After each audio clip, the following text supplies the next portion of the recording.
ஹலால் mutual funds பத்தி சிம்பிளா தெரிஞ்சுக்கலாமா? வாங்க இதுல முழுசா பார்க்கலாம். ஹலோ காய்ஸ், ஹலால் ஃபைனான்ஸ் சிம்பிளிஃபைட்க்கு உங்களை வரவேற்கிறேன். நம்ம மார்க்கத்தை விட்டு விலகாம நம்ம செல்வத்தை எப்படி பெருக்கிறது? இதுதானே நம்ம எல்லாருடைய கேள்வியும். இதுக்கு இஸ்லாம் என்ன சொல்லுதுன்னா, ஹலாலான வழியில செல்வத்தை வளர்க்கறத எப்போதுமே ஆதரிக்குது. அப்போ ஷரியா ஃபண்ட்னா என்ன? சிம்பிளா சொன்னா, வட்டி, ஹராமான தொழில்களை தவிர்க்கிற ஒரு இன்வெஸ்ட்மெண்ட். இந்தியால இருக்கிற 3 முக்கியமான ஹலால் மியூச்சுவல் ஃபண்ட்ஸ் பத்தி இப்ப நாம பார்க்கலாம்.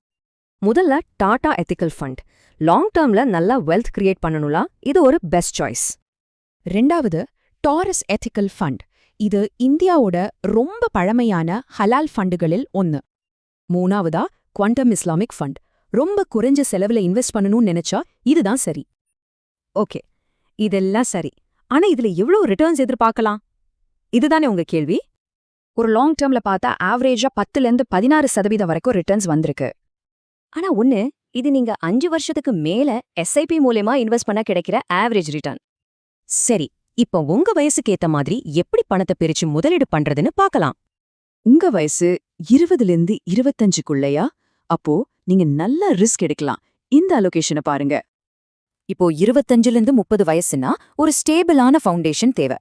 அதுக்கு இந்த மாதிரி பிரிச்சுக்கலாம். 30-50 வயசுல இருக்கீங்களா? அப்போ வளர்ச்சியும் வேணும், பாதுகாப்பும் வேணும். அதுக்கு இது ஒரு பேலன்ஸ்டு போர்ட்ஃபோலியோ. 50 வயசுக்கு மேல ஆயிடுச்சா இனிமே ரிஸ்க் வேணாம், நம்ம பணத்தை பாதுகாக்க இந்த மாதிரி இன்வெஸ்ட் பண்ணலாம். அப்போ ஹலால் இன்வெஸ்டிங்கோட அட்வான்டேஜ் என்ன? வட்டி இல்ல, ஹராமான கம்பெனிஸ் இல்ல, ஸ்டாக்ஸ் தேட வேண்டாம். சிம்பிளா சொன்னா இது ஒரு ஸ்டெடியான ஹலாலான லாங் டேர்ம் வெல்த் கிரியேஷன், அவ்வளவுதான்.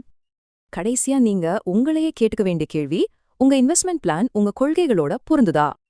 ஒரு முக்கியமான விஷயம், இது கல்வி நோக்கத்துக்காக மட்டுமே. முதலீடுகள்ல ரிஸ்க் இருக்கு, அதனால ஒரு நிதி ஆலோசகர்கிட்ட கேளுங்க.